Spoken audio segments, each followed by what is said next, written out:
Well, it all went down last Friday. Alyssa Seibert tells me she was headed out with her daughter, completely oblivious at first that this man was watching them both from a distance. But something just made me just look to the side for some reason.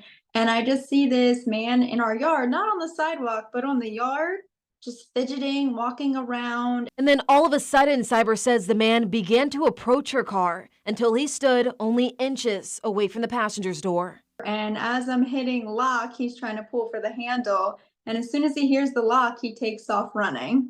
Later that night, Cyber pulled footage from a Ring camera and discovered something chilling. 10 minutes prior, we saw on our camera then that he was at our vehicle, kind of looking around it, looking towards the back door.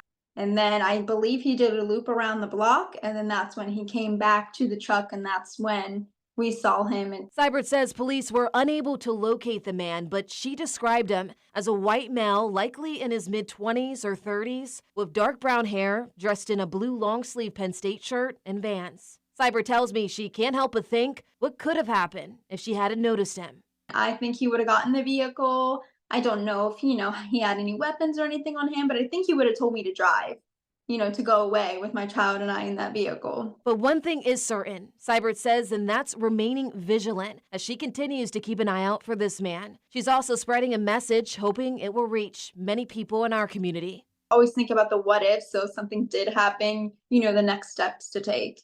For now, West Shore Regional Police Department says this is still an open investigation and no information can be shared at this time. But if you have any information about who this man could be or his whereabouts, you're asked to call police. In the studio, Kennedy Miller, CBS 21 News.